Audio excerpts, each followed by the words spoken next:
National Economic and Development Authority wants to downgrade Metro Manila to general community quarantine status by the middle of May. We understand that the economy has, let's say, suffered a great deal, especially during the lockdown that we had recently. But having said that, I mean, I believe it's premature to decide one way or the other. The private sector is pushing for the COVID-19 vaccination of all employees in order to fully reopen the economy. Yung mga supervisor managers pa rin namin ang kailangan very instrumental sa pag-convince sa mga empleyado na talagang kailangan. Kasi kung kalahati or let's say 70% sa isang shift ang kukuha ng vaccine, yung iba, the others are also at risk. Kasi yung efficacy ng mga vaccine, hindi naman 100%. Kung makuha natin po yung 70% o yung herd immunity ng mga areas nito, malaki ang chances natin na makarecover natin ang economy po natin. At malaki po ang chances na mapaprevent natin yung tinatawag nating surge dito sa mga traditional areas na very vulnerable po siya. Government is anticipating delays in vaccine deliveries as Congress is preparing the third stimulus package.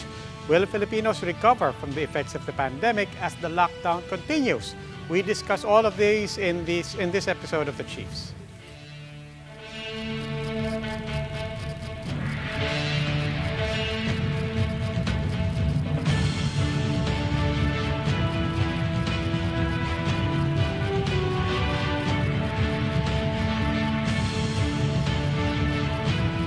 Welcome to this special edition of The Chiefs. With me online is Ami Pamintuan of the Philippine Star, Lucy Cruz Valdez of News 5, and Ed Lingao of One News. Chiefs, good evening.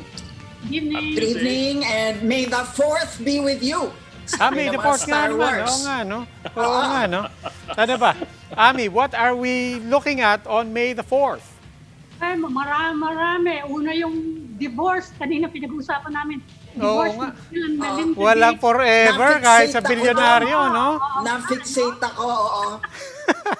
Yung away nga ni, umurong na si Teddy Boy dun sa mga Chinese. Oh, nag-sorry. Oo. At sabi ng Malacanang ang may karapatan lang daw, ang may kay lang Magmura. Magmura, si President Duterte. Kaya, maraming mga istorya ngayon. Well, apart from nadidistract tayo sa COVID. Although malaking usapin pa rin yung COVID, siyempre, doon pa rin tayo pupunta mamaya. Kasi ngayon, papalapit na naman tayo sa this dilemma. Are we gonna extend? Are we gonna reopen? Oo nga. Yeah. Saka, sabi ni Carlito Galvez, gusto niya i-prioritize sana yung NCR, no? Which actually makes sense, no? Kasi napakalaki ng contribution natin sa economy. And unang herd immunity dito, mag-ano yan, di ba? May run-off na yan sa ibang mga lugar. Ano ba yung sabi si Secretary, si Yusek Berhere na tumataas yung numbers doon sa Central Luzon, sa Zamboanga Peninsula at pati doon sa Bicol region? Variant siya Sige, let's bring in our first guest. Mukhang ready na tayo. Let's begin tonight with Presidential Advisor for Entrepreneurship, Joey Concepcion. Good evening, Mr. Concepcion. Good evening. Hi, sir. Good evening, sir. There you go. That's much better. Okay, sir. Let's start with that question. Your assessment of the lockdown. How much longer can we take this, and what's the recommendation moving forward? Well, I think the lockdown ends on the May 15, hopefully, and I think moving forward, we should move down to the next level. No, I don't think we can continue this way. The vaccine should be arriving in the first week of June, so it's at the right point in time. No? The economy is severely affected, as you can see. NEDA chief has also stated the same thing. So this is the challenge that we face. So we are expecting that the government will lift will move to MECQ to maybe MGCQ. Did I read that right in the news earlier? I mean, I think we read something along the lines of the calculation is that we may, for every 2 COVID cases that we prevent, on the one hand, we are losing 3.5 jobs on the other hand, something like that. Yeah, definitely. The effect on the lockdown is quite big. You can see that most businesses at this time are not profitable. Many of them have just decided to close because of the curfew. So these challenges are what we've seen as far back as March last year. No, saving lives and livelihoods is very challenging. It's a very difficult balance if your only weapon is mask, shields, and social distancing. That's why the real solution to this crisis, the economic crisis, comes from a health issue, which is basically COVID-19. The only real bullet we have is the vaccine. And to me, it is really important that these vaccines arrive on time, and they are arriving. It is important that our citizens take the vaccines. No, it's useless if we just have the vaccines and we have a very poor turnout. Anything to me below 80% is not good. No, herd immunity is at about 80% plus. No, and of course, we really have to. The private sector is putting so much time, and we launched Let's Go Bakuna as part of our efforts to really push our employees to take these vaccines. Well, so there might be some people who might be more cautious with regard to opening up the economy given what's happening in India. Kasi yung India nga, for example, in early March, in the first week of March, India had already declared that it had won the fight against COVID-19. But by the end of March, it was a completely different story altogether. That was the time na nagbuka sila nagbuka sila talaga ng economy. You had festivals, you had elections, and then you had big weddings, and you had sporting events. So there might be that concern, is this the right time to start opening up? Well, you can look at it. What they've done is basically we're at MECQ, but it is what they call a flexible MECQ. No? Certain things they've adjusted. So they can continue it that way. They will also maybe make it more flexible. So it's a matter of how much.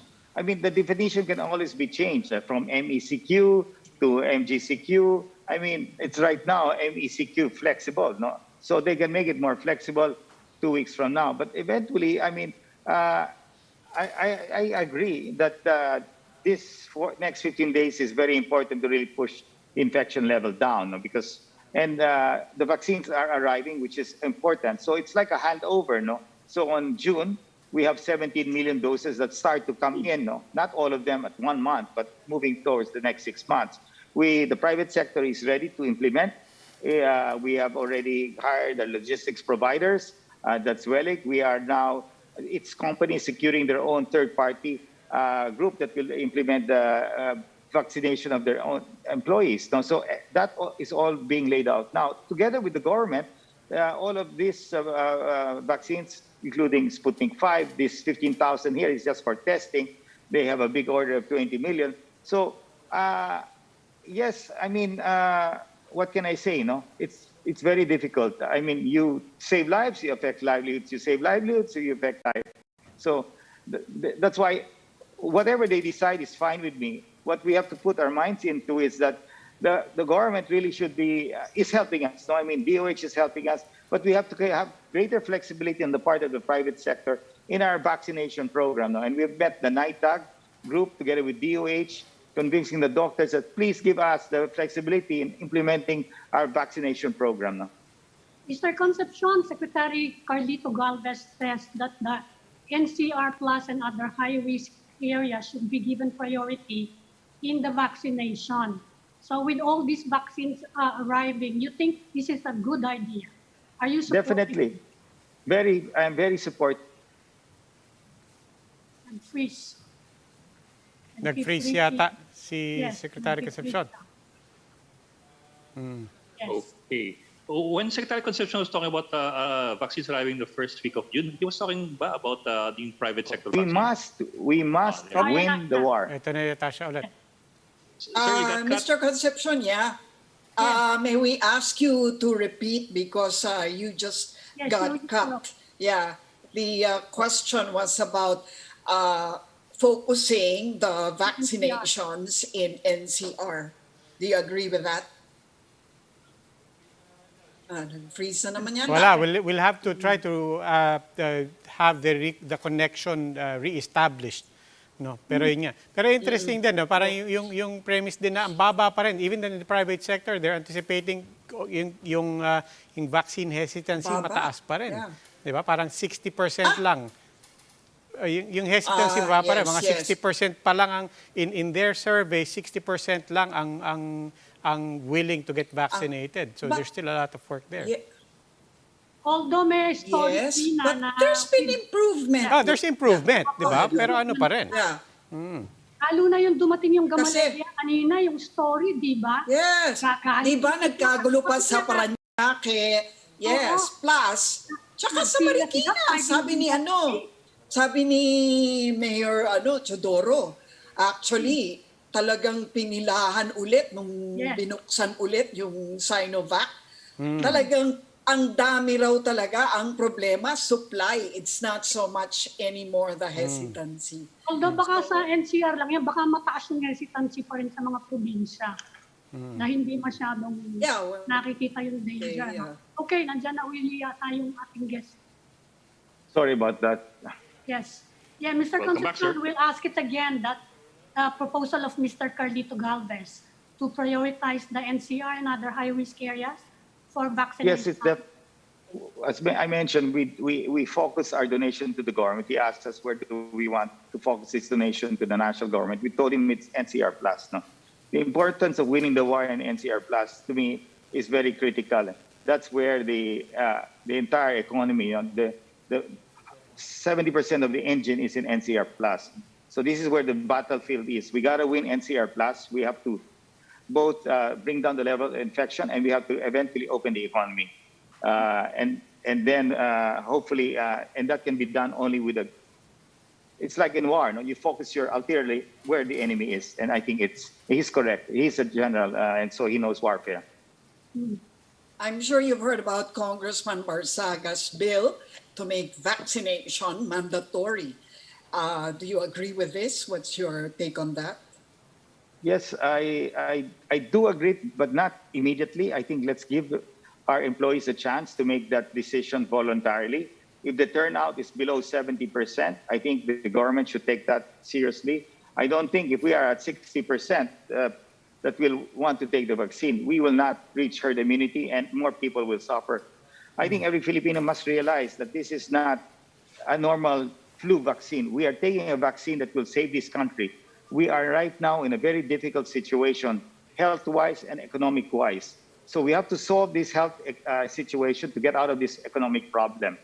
If it is our duty as a Filipino citizen. We are at war, and as a citizen, and when you're called to serve during war, you are mandated, or else you would be penalized. Yes, but Mr. So Concepcion, I think I have. yeah, I mean, short of government mandating it, and all the officials have treaded very carefully on that question because everybody said, it might violate the rights of Filipinos. But so short of mandating it by government, how far can the private sector incentivize getting inoculated or disincentivize not getting a shot? Well, we paid for these vaccines. We're paying for the logistics. We are now in the process of convincing our employees. We are assuring them that if something goes wrong, we will provide them the necessary leaves. No? And there's the indemnification law that has been already signed by the president. So all is in place. And in the end, if they want to keep their jobs, this is the only way they can keep their jobs. If we prolong this open, close type of running the country, we're going to definitely suffer. Look at the other countries who have successfully implemented a vaccination program. US, certain states, you can see they're opening up. Israel, Singapore. So clearly, the pathway to having a normal life is winning this war. And the vaccines are the only weapon that we have. I can't think of any other weapon. We can't keep just wearing face masks and shields and social distancing for the rest of our life. You can see it does not work. It allows us, it just buys us time. No? So I feel that every citizen must do their duty. No? You can see so many people dying, our friends, our families. You can see it's coming very close to us already. It's not. This is so much different from what it was a year before. No, we are now entering a more serious phase. No, we have only seen the health side. We will eventually see the economic side. And that's going to see. Where do you see all of these coming out. No, I mean, these community pantries. It's a sign that there is hunger all over. So what do we How- want? Yeah. How optimistic are you that the government will actually reach its target of herd immunity by year end? How does that look to you? Is that realistic, or is that just, I don't know, false hopes? No, I believe in it. And that's why we are so passionate about it, because we, in the private sector, are entrepreneurs. We always set an optimistic target. I mean, that's how we are built. We have a plan, a program. We're working with government. The vaccines are arriving. So we're covering two other areas. As the vaccines are arriving, implementation and vaccine confidence are the remaining two things that have to be addressed. Now, vaccine confidence, fine, let's go voluntary. But if it doesn't work, let's go mandatory. There's no other way. On vaccine implementation, the private sector is good at this. We're already getting prepared. We have hired the best people to help us implement it. And we want to do it very quick. So we have asked AstraZeneca a clear delivery plan. Moderna has more or less a clear schedule of their arrivals. And of course, the government. So, Pero sa yes, I LGU believe- level, sir, how would you evaluate the vaccine rollout now as it's being implemented by the LGUs?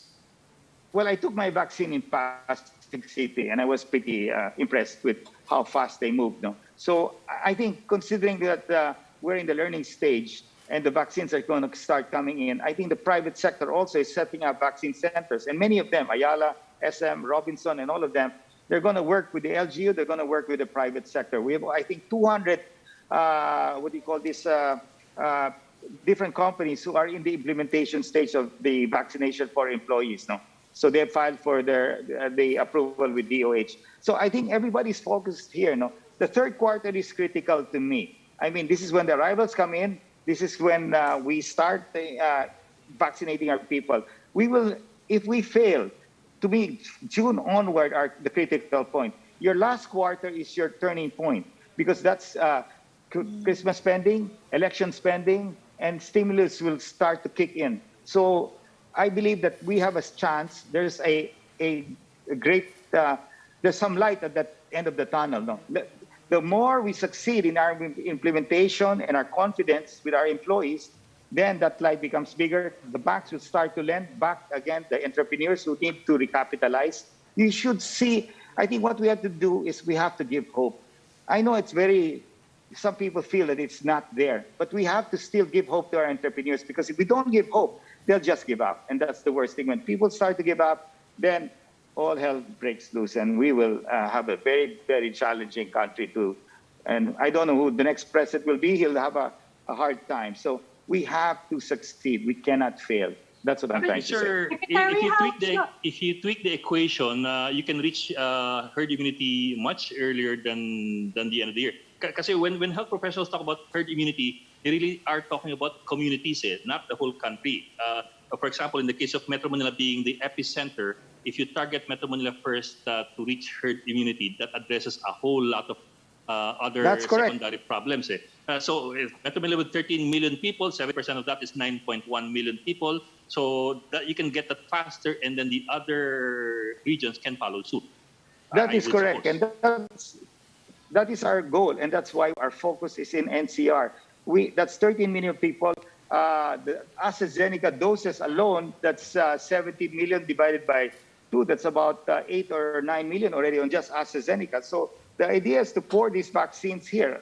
And you have still Moderna and the rest coming in. So we must win. We cannot throw all vaccines all over the Philippines. We're gonna spread our bullets. We have to focus the bullets here where the war is. And that's what we have to win. Once we win NCR, then you will buoy up more confidence, and the hope will be there, and the light at the end of the tunnel will be much bigger, and then you start conquering the other areas. And Secretary Galvez is correct. That is the right approach. Secretary, how is the vaccine information campaign coming along? Is vaccine hesitancy going down? Are people more interested? Because we're seeing videos of the reaction to the Gamaleya rollout today, and I think there are a lot of people who wanted to get vaccinated.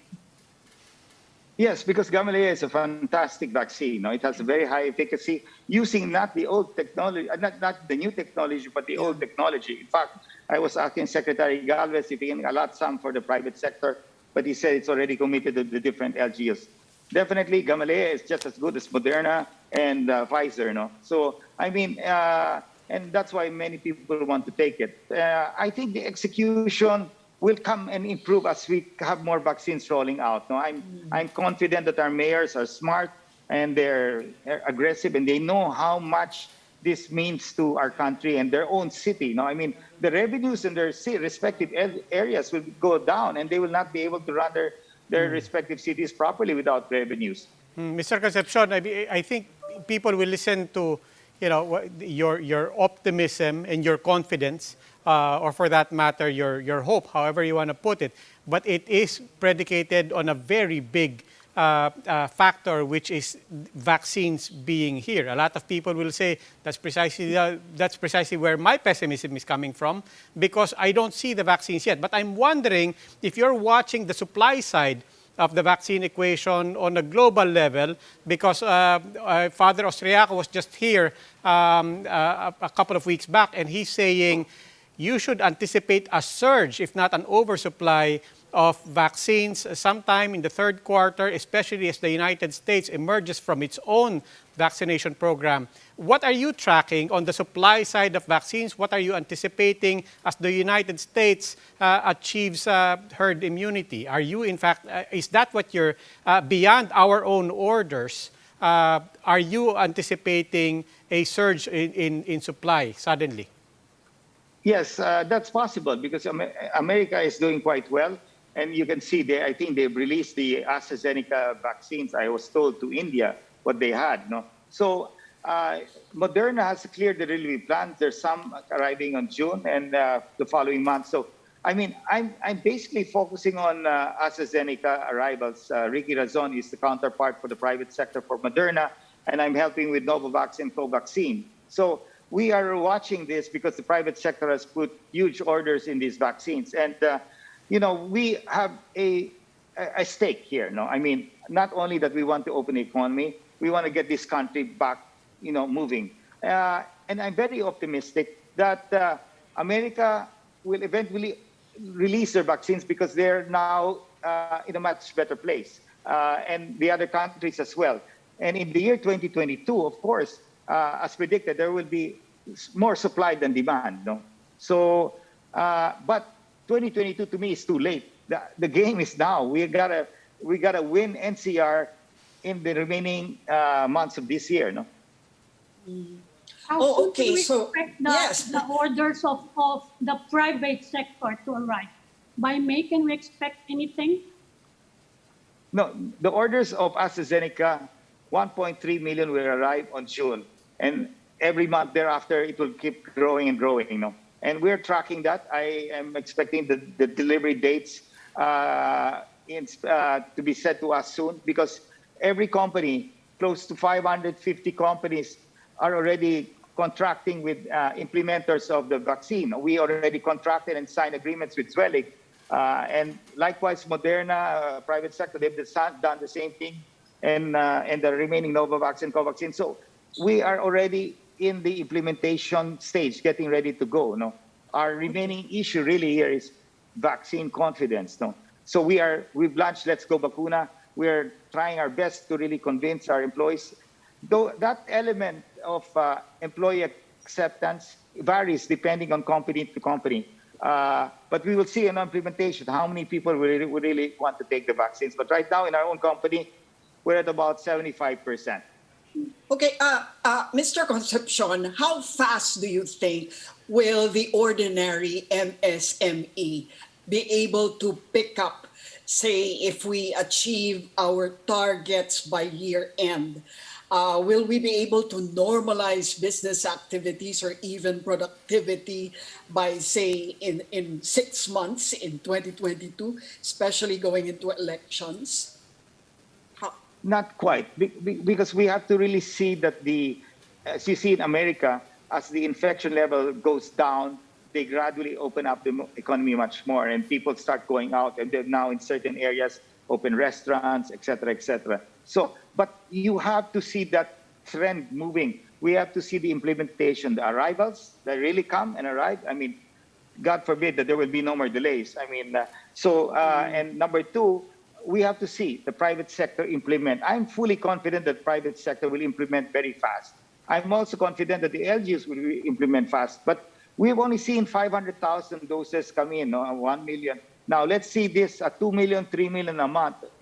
Then you will see the real efficiency of both private sector and LGU in implementing. But I'm confident that we know the problem that we face, and it is in our part to do what we have to do. Okay. Mr. Joey Concepcion, Presidential Advisor on Entrepreneurship, maraming salamat po as always. Thank you for your time. We appreciate it. Thank you also. Sir. Salamat. Thank you. Thank you. We will need to take a break. Please stay with us. The Chiefs will be right back.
Welcome back to the Chiefs here on One News. I'm Robbie Alampay, and we're now in the final stage of our conversation. Now joining us is Ambis OWA Party List Representative Sharon Garin. Good evening, Congresswoman Garin. Good evening, ma'am. Good evening. Good evening, everyone. Good evening. Ma'am, last week the Joint House Committees on Economic Affairs and Social Services approved the, I think it's 405 billion peso Bayanihan to Arise as One, or Bayanihan 3 bill. Maybe walk us through first the main components of Bayanihan 3. The main components would be three parts. Three parts in which there will be the ayuda part, which is we call kalinga. And then we have kabuhayan, which is livelihood. And then kalusugan, which is health. Those are the three main components of the bill. The bulk of the budget is concentrated there. And while the budget is 400 billion, to be exact, it's about 405.6 billion. But it's divided in three tranches because we are still yet to determine the capacity of the government in terms of funding the whole program. So right now it has been approved in the Ways and Means. Automatically it has to go through appropriations as well, and then it goes to the floor. So hopefully we finish at the floor by the time we'll go back in session. Well, let's start with So the how is funding? Umpisahan po natin doon sa ayuda. No, I was going to ask. Umpisahan natin doon sa ayuda. And your frank assessment where you're coming from here para ma-manage din na sa mga tao. I guess the main question is it enough? Is it everything we could afford? It will never be enough, and we can never afford it. but if we do play our cards right, then I think we can manage doing this. The ayuda part, for example, as you mentioned, is basically 1,000 pesos for every Filipino, living Filipino. 2 rounds. Just to simplify the whole thing, let's say 100 million, so that's 100. That's 100 billion. Tapos, and then there will be a second tranche, which still subject to what we can gather as for funding, no? And that will become, in total, that will be 2,000 pesos for every living Filipino. So, yan pa lang, kalahati na yun ng budget. And the rest comes like the DSW assistance to households when there's a ECQ or any kind of high level of quarantine. There's emergency assistance for temporary work, things like that. The usual social services that we do. I guess you can say that the main focus is direct assistance to the individuals or the households. Funding. Yeah, the funding. Yeah, because that's This is crucial, like right? 90% Because of I our know discussion. that, yes, I know Congressman Cayetano is against it for the simple reason that he feels that the DSWD, for example, has more than enough already that's unspent that should be used. So, so exactly where would the funds come from, and would this mean something like 10 trillion? This will push our economy into a 10 trillion peso debt. Kung based on our discussions with Secretary Dominguez, he had a couple of good ideas. I think one of the ideas is to amend di ba meron tayong mga GOCCs and they remit 50% Yes. dividends. Yeah, So by dividends. increasing that, we can probably have like an additional about, I'm not sure what the computation, I think about 200 billion if we increase it to 75%.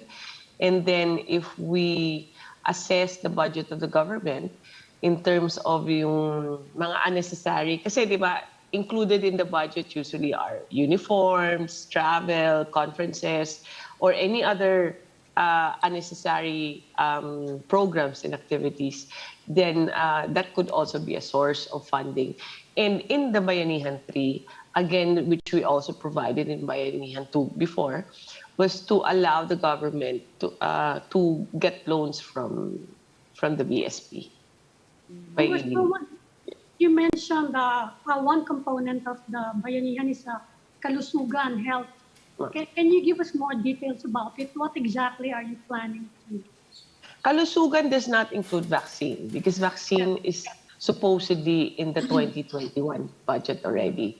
Those are unprogrammed funds, but it is expected to be at 75 billion. I would say that might not be enough, but we also have the LGU components and the private components as well. But if we need more, then I think the 2021 budget can have that, can provide for that. Now sa kalusugan, we have one of the basic concerns was the nutrition, because if we go on poverty level and then ang food is the basic necessity. So more on the yung mga feeding programs na existing programs already that we have. And then we also have the first 1,000 days, which we wanted to increase as well the budget there. First 1,000 days of what? That's a beautiful bill or law that we have. The first 1,000 days of child from yes. up to the 1 year, I think. No? Yes.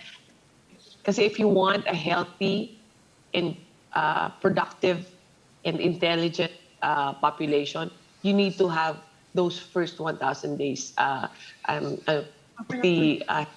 the children that we have and mothers as well. So yun yung pinaka-importante. Otherwise, we will be shorter and not as intelligent as... Stunted yung growth, yeah. Stunting. Yeah. We also have agriculture as well. I think we allotted about 30 billion there. And then also the emergency assistance in the hospitals and yung mga OFWs natin. And one that we have not added here yet is to fortify the health sector industries. This is a suggestion that was suggested by the speaker as well and many of the members, and dapat we should be self-sufficient in terms of health needs natin, especially in the medicines as well as in the vaccines, hopefully. Ma'am, may I ask about the vaccines? Kasi yun nga, it is not part of the Bayanihan 3. We are relying entirely on, almost entirely on unprogrammed funds Correct. In the 2021 budget. Ibig sabihin, kung anong hindi magamit. Hindi alis. Nagbababay ba? Why are we that confident that we can find that much money Aalis siya. floating around Tapos papa. for something so important as vaccines? I mean, there was even a time when I thought na parang we were so worried about getting vaccines because we don't have the money for vaccines. Nagbababay ba ako sa kanya? That was the agreement when the budget was passed. Kasi they were still parang hindi pa sila sigurado on how much they will need, but they were sure that the 75 billion can be allotted. Kasi marami naman yung mga unprogrammed dyan. But if you look at the reports of Secretary Galvez, for example, I think he's on track naman. He's on track. The funding, I'm not very familiar on how is it going, if we have paid or we paid in advance or late. But the calendar that was presented by Secretary Galvez, tama naman yung sinabi ni Joey Concepcion kanina, that there will be enough over the next next 3 quarters in 2021. Kasi for example, by the time August arrives, then steady na siya. About 15 to 20 million doses. That's what they're expecting already. Every month it will come in. Ang hard part is the first quarter or the second quarter kasi nga walang commitment pa yung deliveries. But I think once we all settle down. Yes, ma'am. The other one is yung yung 1,000 pesos for 108 million Filipinos na 2 rounds. I suppose you might call it a universalized ayuda. Correct. Diba? Everybody gets ayuda. I suppose then some people would be asking, bakit universalize yung ayuda when you have a huge part of the country that is under NGCQ, but you have specific parts of the country where talagang you're locked down, or at least relatively locked down, like NECQ. Correct. I mean, it sounds a bit, it sounds a bit parang counterintuitive. Counterintuitive is more the word siguro, na parang how does that work versus being more selective in how much you give for regions? Okay, I'll Stella can explain more later on the economic We should aspect. introduce our guest. We'll bring her in after. Pero Okay. unahan ko lang muna yung part na I know because Stella knows better. Pero on the part of why is it for the all of the 1,000? Kasi if you think about COVID, it's not just like kung saan lang yung quarantine. Everybody's affected. If a city doesn't buy bananas, then the banana producing province won't have income anyway. So everybody's affected. Now, if you say there's poor Filipinos and middle class Filipinos and the rich Filipinos, actually everybody's affected. In fact, ang middle class natin are really suffering also. They don't get any ayuda, but they're the most affected in terms of yung drastic decrease of their income. So, ang gagawin na lang, everybody, because taxes comes from everyone, whether rich or poor, and everybody needs help. So, there's a 1,000. It's also to trigger consumption. Spending. Okay. And so, ang ginawa sa Bayanihan 3 proposal, in which Congresswoman Stella and Congressman Kiko Benitez have together we have worked on in the PWG, na kung may ECQ areas or areas that are greatly affected, there's I think that was a 10,000, a 5 to 10,000, depending on the number, the level of poverty as well as the area and the number of household members, no? There will be another part na may ayuda to quarantine-affected households. Okay.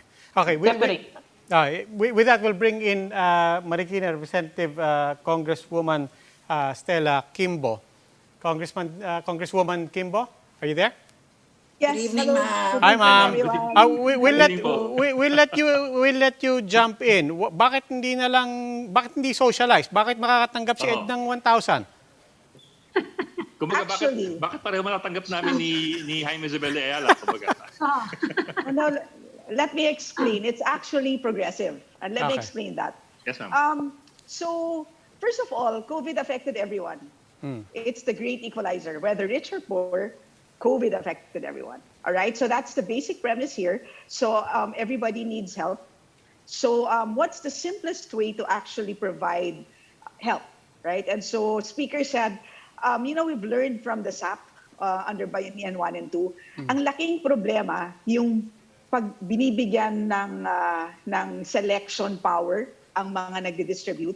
Kapag may pilian, lagi nagkakaproblema.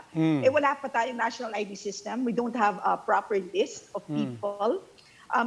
It is nicely worded in Bayanihan 1. The poorest 75% of households would be entitled to 8,000 K, up to 2 times. So it's nicely worded, but then the main problem was we didn't have a list of the 75%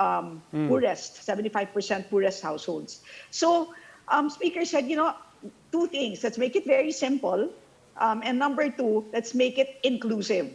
So if we're going to err, let's err on the side of over-inclusion rather than over-exclusion. Right? Ang dami nagreklamo sa SAP. Nangailangan ako, bakit wala ako sa listahan?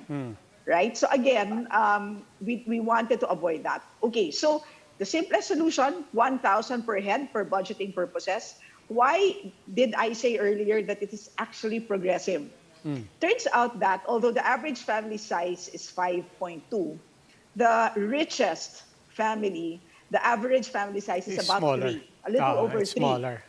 The average family size of the poorest is over 6, close to 7. Okay. All right. So sabihin na, so the poorest family will get 6,000 per tranche. Okay. The richest will get 3,000 per tranche. Okay. Moreover, thanks to our very experienced legislator here, Kong Sharon, she put in a proviso that allows individuals, any individual, to waive that 1,000. So you're not compelled to avail, right? So our kababayan sa Forbes Park, huwag mo nang kunin yan, right? Kasi hindi na yan kukunin.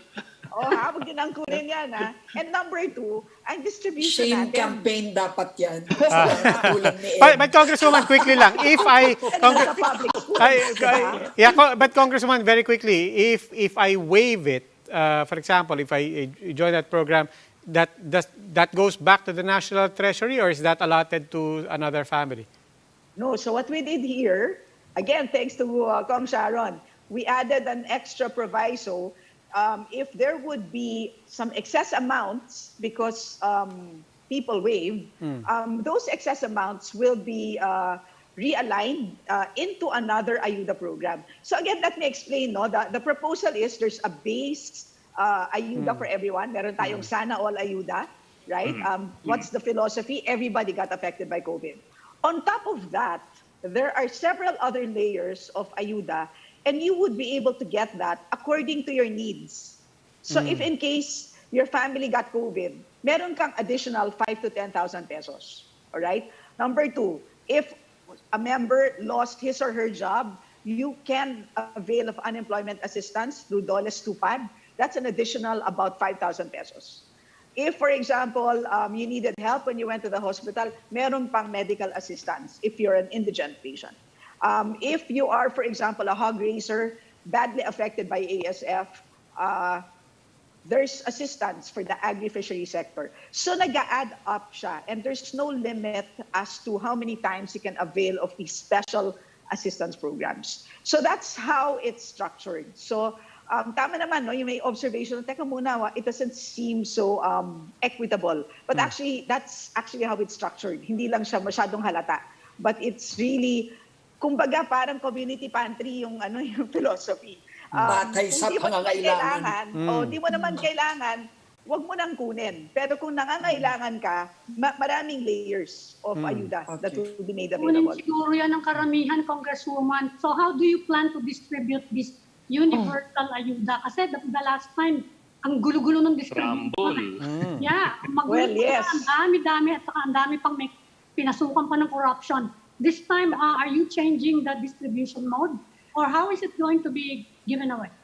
You know, right now, that's really more of an implementation issue, Correct. diba? And normally, it's not naman written in the statute itself because that's really left to the implementing agency. But if it were up to us, tingin ko dyan, and this is based on our consultation with the resource persons during the TWG meetings.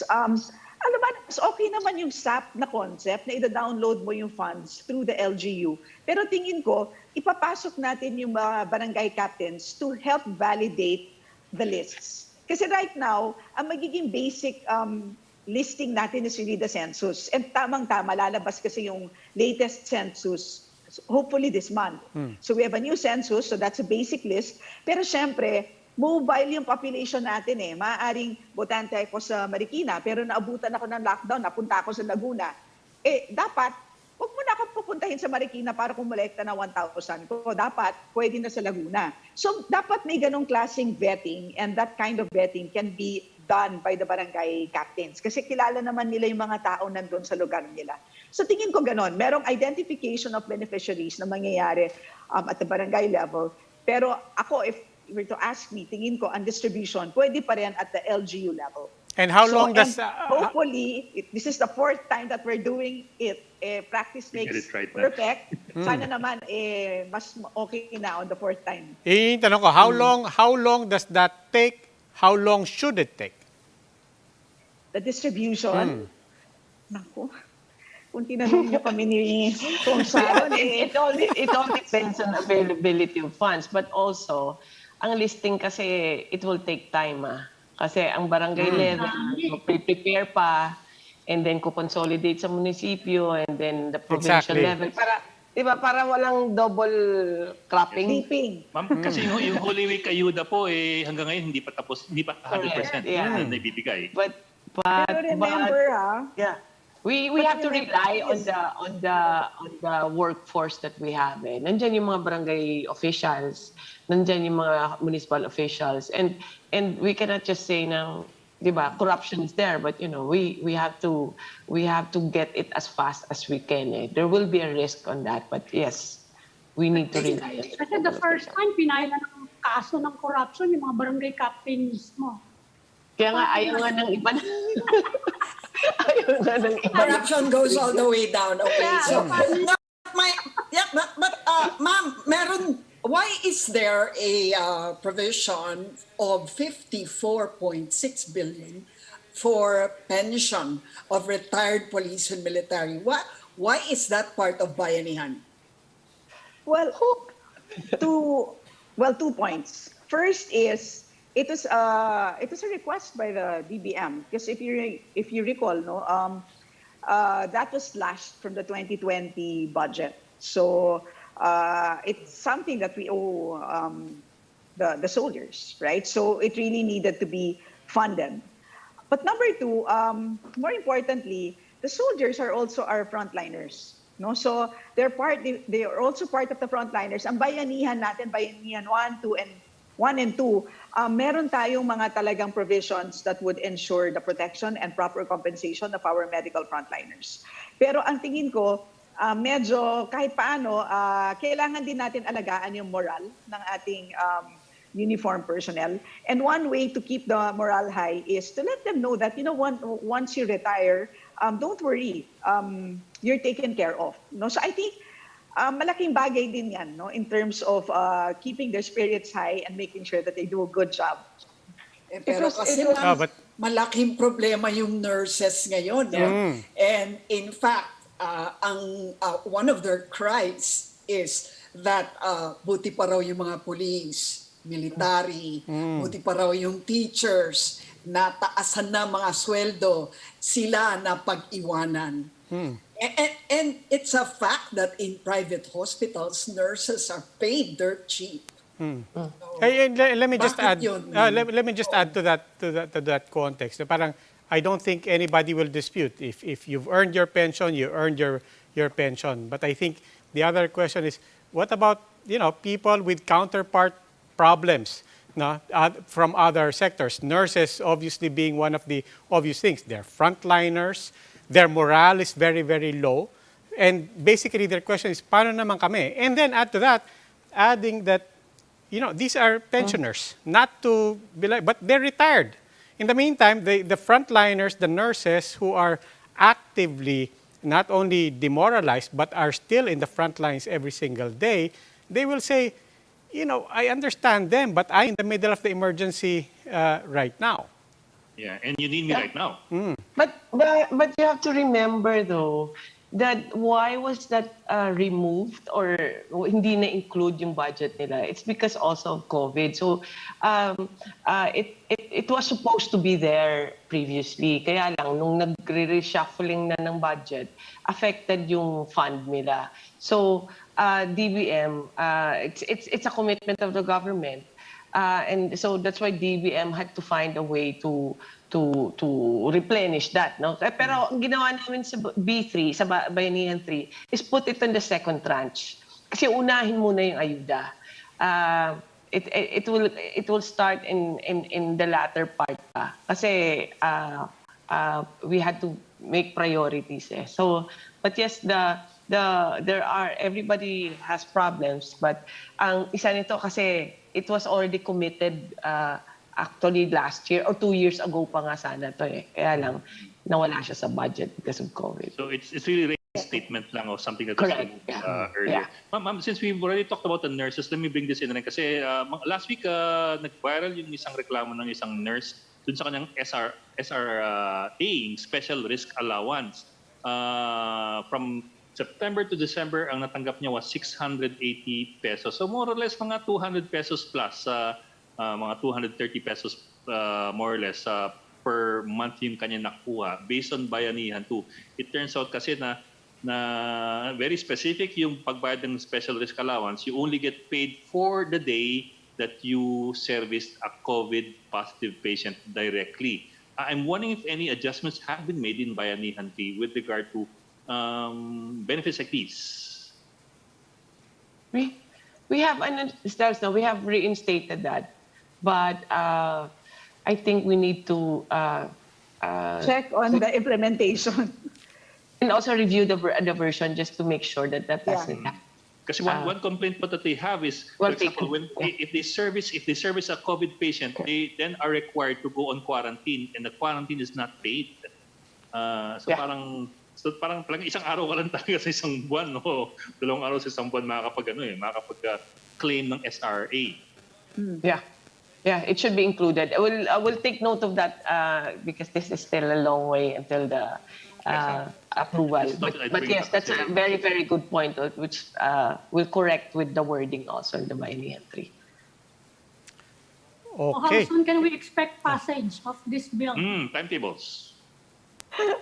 Fearless forecast. Okay, let me just tell you the process and then pustahan tayo kung kailan.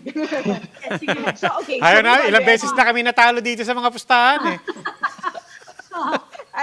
We've already approved it in 3 committees. So jointly by Econ Affairs, Social Services, and then yesterday Ways and Means. So it has to go through Committee on APRO, and then after that it goes back to the Mother Committee. So the Mother Committee can approve the committee report, and then after that it goes to the plenary where the debates will happen, and then after that we vote on second reading and then on third reading, and then it goes to the Senate. So the Senate will do the same process, and then after that, Mabuti ng 2022 elections yan. Yeah, kinaya namin yan for Bayanihan. Pero the debates will start right away once we come back. Yes, that's May 17. In the plenary. So, tapos na yung lahat na committees. Kailan tayo balik by klase? May 17, we're back to school. We'll do the debates. Max, I don't know, just a few weeks. So tingin ko sa amin, mabilis yung kami because we never stopped working. Kahit na on break kami, talagang tuloy-tuloy. So certify ba as urgent yan? That's the best thing that can happen. And the best thing is because the speaker really, I mean, he's the one pushing us to this finish is his bill, this, right? So he's super proactive. Yes. Pero wala bang indications whether or not it will be certified as urgent? No. But let's say we finished. If we finish this by May, I think Senate was also in a rush. No, they were even hinting also of asking for emergency special session. So I don't think if we're clear on the funds, as I started earlier, we're clear on the funds, then I think this will be very in a fast. couple of months. Yeah. Sige. Kasi yung Bayanihan 1, ang laking bagay yung yung ma-certify ka as urgent and then ma-push. Yes, that's true. Kinaya namin yun. We started at 9 a.m. and we finished it Yeah. at 3 a.m. Yes, we remember that. Talaga Huwag lang sana magamit sa politika. Yan lagi ang di ba? Yan lagi ang inaabangan, lalo na ngayon. But we also have to balance it. I mean, everybody's worried about corruption, but as Stella said, in the side of na inclusive. Over-inclusion, yes. Kasi if we are too stingy in terms of giving out assistance, then baka we'll do more damage than being overcautious. Yeah. Okay. Mukhang wala naman kumagat doon sa pustahan, but this is still something that we will obviously continue to monitor. Maraming salamat po, Congresswoman Garin and Congresswoman Kimbo. Thank you. Thank you very much. Thanks for having us. Thank you. And that's Bye. all for this special edition of The Chiefs. We hope what was discussed here will keep the conversation going. Before we go, a reminder to our viewers, mask on, wash hands, stay safe, Philippines. Ako po si Robbie Alampay. I'm Ami Paminton of the Philippine Star. I'm Lucy Cruz Valdez of News 5. I'm Ed Lingao and we are One News.